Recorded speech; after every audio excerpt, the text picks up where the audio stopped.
YouTube? It's your girl Miss T, and today we will be reviewing the new film Richard Jewell. This film asks the question whether the practice of social profiling and stereotyping is the public saving grace or just a public menace. Let's talk about it.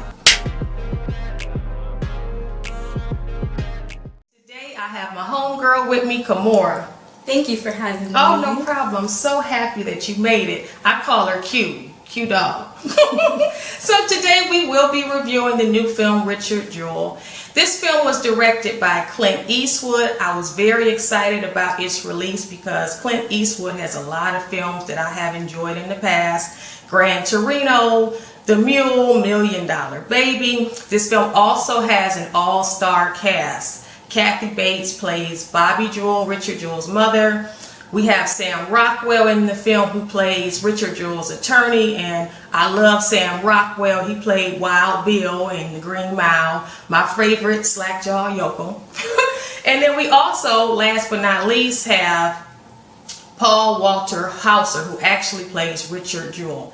And I haven't really seen him in a lot of films, but according to his filmography, he has been in BlacKkKlansman and I, Tonya. And I've seen both, and I don't remember him at all. At any rate, so just a little fun fact about this film. Originally, Jonah Hill was set to play Richard Jewell, and Leonardo DiCaprio was going to play his lawyer, G. Watson Bryant. And these two together, the magic that they made in Wolf of Wall Street, if they would have been half as good as they were in that, this movie would have been off the chain. But they weren't, so. So guys, we're going to give you a little summary about this film, and then we'll come back and let you know what we thought about it. So during the 1996 Summer Olympics in Atlanta, security guard Richard Jewell discovers a suspicious backpack under a bench in Centennial Park.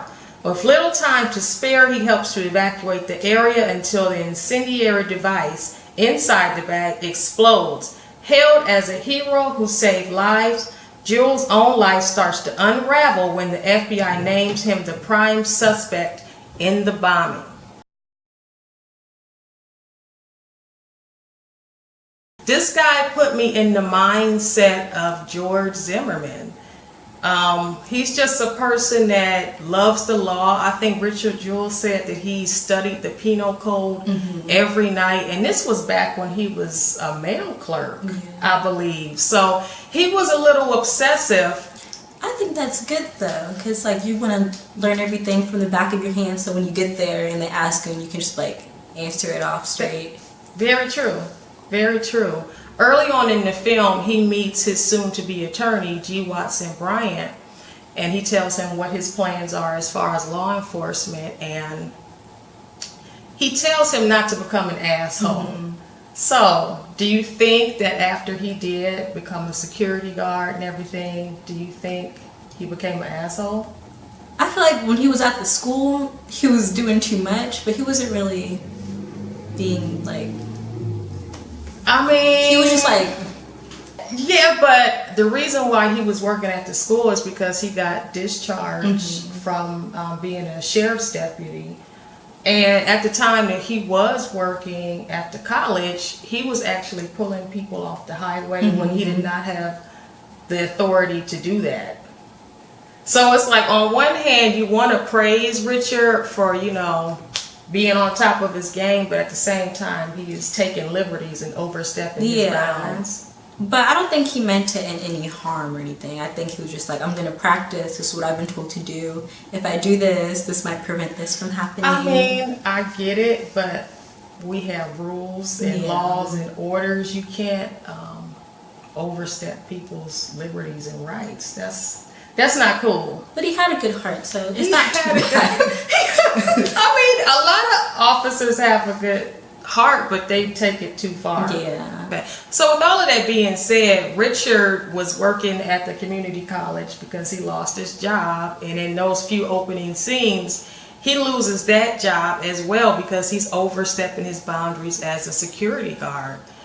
He's doing like illegal searches and he's not an officer, he's only a security guard. So In the beginning scenes, they're just showing you how Richard is very much so pushing the limits of his authority.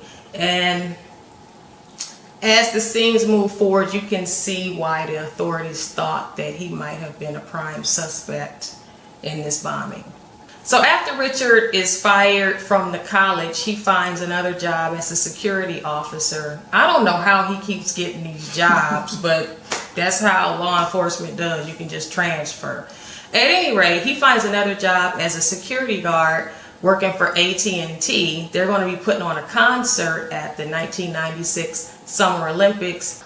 So, I mean, as much as I'm bagging on him for overstepping his boundaries, he follows protocols. He follows procedure and the law to a T. And if it wasn't for him being a little more intuitive and overstepping his bounds, lives wouldn't have been saved that day. So what do you think about that? I thought he did good because the other cop, like the actual cops, they were just standing around. He's over there. How you doing? He was bringing them drinks, but they were just like chilling in the middle. They were like kind of in the crowd. They weren't like walking around being observative. And he was just like, even the first time when the guy had like the bag of the sodas, right? It looked similar to the bag it looked very similar, but like he was still on top of it, following them.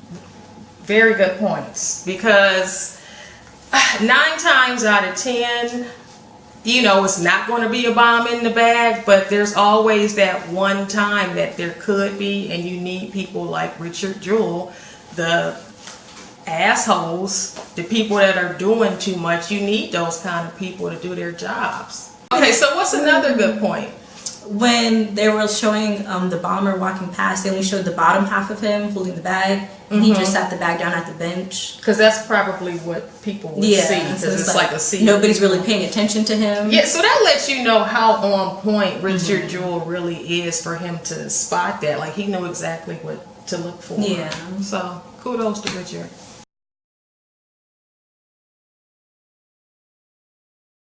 As far as the scenes leading up to that, did you think it was suspenseful? Do you think that Clint Eastwood did a good job at keeping you on the edge of your seat? Because at the end of the day, we already knew that there was going to be a bomb, but how'd you feel? I thought it was pretty good because like they were just showing everybody having a good time, and like they showed the pregnant lady walking past. Yeah, so it kind of put you at ease. And then like when the 2 black girls, they was taking pictures of each other, like on her mom. So I thought that was I think the way he developed that was really good. Because like you can like see like all the people that are about to go through something very traumatic. Right. And I think that like the average person probably wouldn't have been paying this dude, especially he's a flashlight cop. You out having a good time, you probably not going to be paying attention to this dude. So I thought that was very good, and the scenes leading up to that were very suspenseful.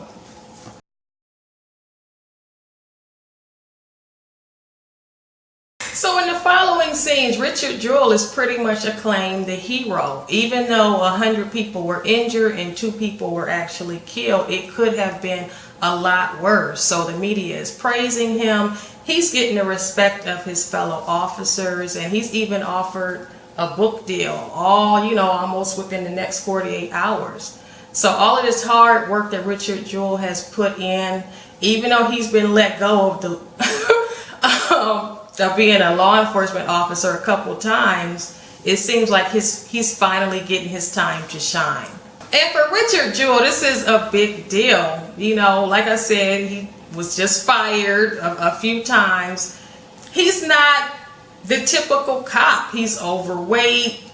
He's not that attractive. He lives at home with his mom. So this was a very big deal for Richard. And through all of that, he's still very humble.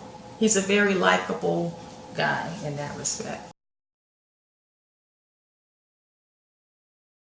So next I want to talk a little bit about stereotyping and social profiling and why they can be so dangerous to our society.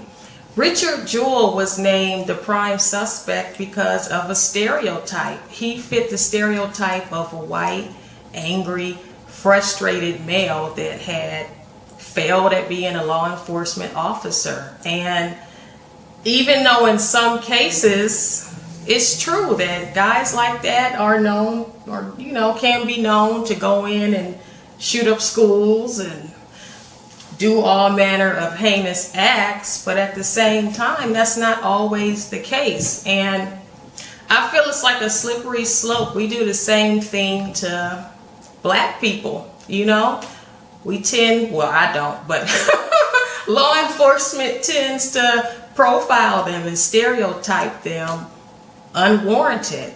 So what do you feel about that? About what you were saying was? About which part? Do you feel that it's always a good idea to stereotype people and profile people? Because, on one hand, stereotyping and profiling, we could be saving lives. On the other hand, we could be destroying lives. So do you agree with that?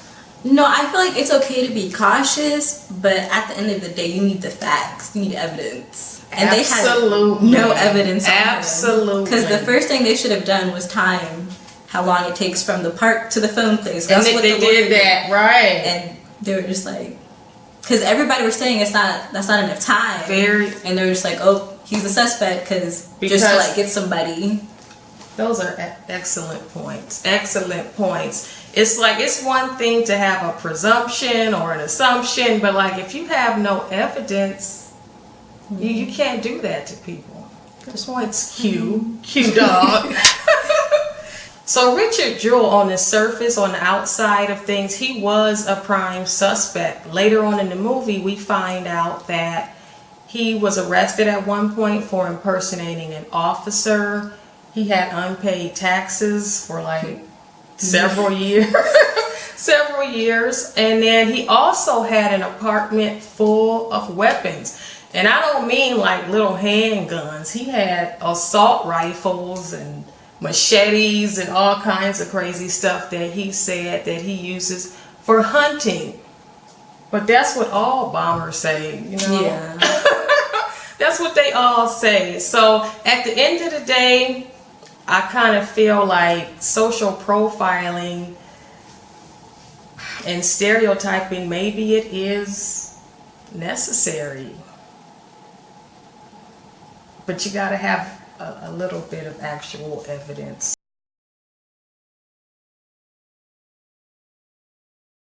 So as much as stereotyping and social profiling done at the hands of law enforcement can be dangerous, it's just as dangerous in the hands of the media, because they have such a broad audience and they have a huge outlet to put these narratives out into the public.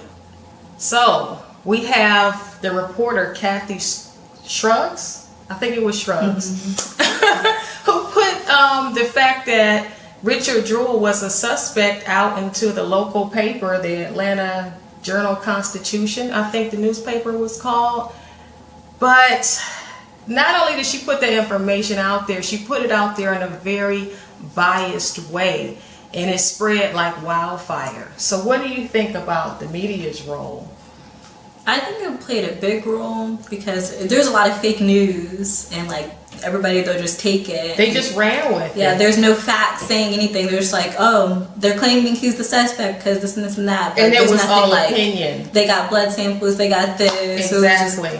It was, oh, he's a bad person, and they had nothing. Exactly. But everybody's so caught up with the media, like, oh, if you post this, it has to be true. Yeah, and they want to sell papers, so they're willing to do anything.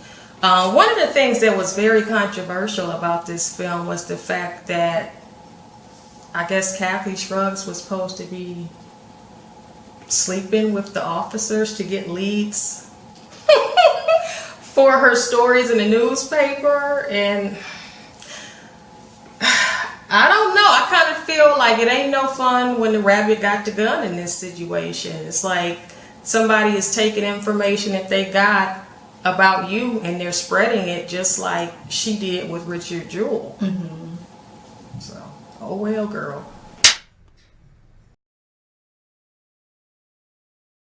One of the things that was very controversial in this film was the fact that the FBI and law enforcement in general was conducting very shady practices as far as trying to get a confession out of Richard Jewell. They were downright trying to trick him into confessing. So what are your thoughts on that? I feel like it was wrong because from the jump they could have just said, you're a suspect now, we need to grab you for some questions. But they're like, oh, come in, we want to talk to you about this because you're doing good. Right. And they're like, oh, we want to practice how it's going to look like, how the confessional will be, make pretend to sign this. Right. Like, it's like they can't do had that. no, like you said, back to evidence. They didn't really have any type of probable cause or evidence to actually bring him in for questioning. So they were lying. Yeah, and then they were trying to, like, when the lawyer called and they hung up on the lawyer, like, you can't do that. That's an amendment. Right. So it was just like they were breaking all types of constitutional rights and laws and everything. Richard Jewell got railroaded by these officers. It was like a total abuse and misuse of power. These people have, the power to destroy people's lives, and that's exactly what they did to this man. It was real sad to see.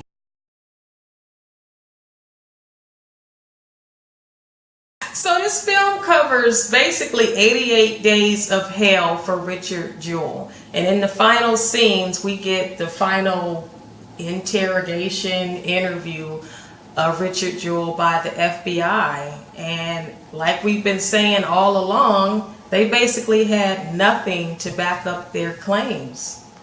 And Richard Jewell gave them a good talking to and what for. And they let him go. So what were your thoughts about that last scene? I thought it was like very like a breakthrough for him, because before he's just like, oh, since they told me to do this, I'm gonna do it because they're right, I'm one of them. He's putting them on a pedestal. And then like towards the end, he's like, you guys are wrong and you guys can't hold me because you guys don't have anything on me. He's asking them. Yeah. So it's like he's standing up for himself, and like throughout the whole thing, he's like, no, I'm gonna help you carry my stuff out. Right. His loyalty to law enforcement was really to his own detriment. It's like he put upholding the law before his own well-being, Later on, we find out that some guy named Eric Rudolph was actually responsible for the bomb, and that he had set off several bombs around that time, and apparently nobody even looked into this guy as a suspect. So like Richard Jewell said, all the time that they spent harassing him, they could have been looking for the actual person that did the bombing. I'm sure there was a lot of money and time wasted on the pursuit of Richard Jewell, and it was a total waste. I liked the raw emotions that were in the film, like how in the beginning when they were showing everybody happy, and it's like this just happened like 1 second, everything's tragic, and they were showing everybody, and then the mom at the concert. Yeah. And then the mom during the press conference and all that stuff, when she was crying, I felt like connected to the characters then. I cried a couple of times. Did you cry a couple? Like I really felt their pain. One of the things that I really liked is how they basically showed how social profiling and stereotypes can ruin somebody's life, and in our minds we can build these preconceived notions about people just because they have a certain look, fit a certain stereotype. But I also liked how people having those same preconceived notions can also save lives. So I like that about the movie. Yeah. Okay. So what were some of the things you didn't like about the film? Not really. Not really? Okay, so I'm going to give my little constructive critique.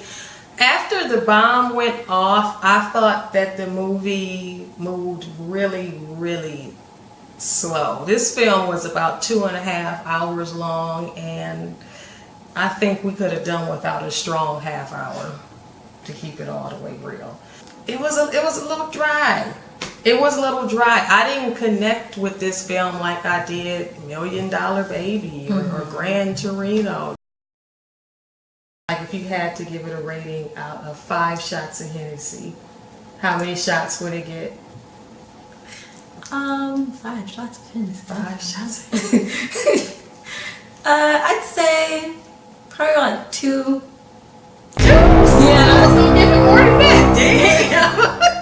I was cause like the things that you were saying too, like the length of the movie, they could have incorporated so much more. Yeah. And it was a little draggy. It was a little draggy. And some of the stuff was really repetitive. Right. It was like, okay, we get it. Yeah. So I would give it 3. I give it 3 shots of Hennessy. It was just it was just alright. So guys, thank you so much for watching this review. We hope you enjoyed it. And if you haven't already, make sure you subscribe and hit that like button.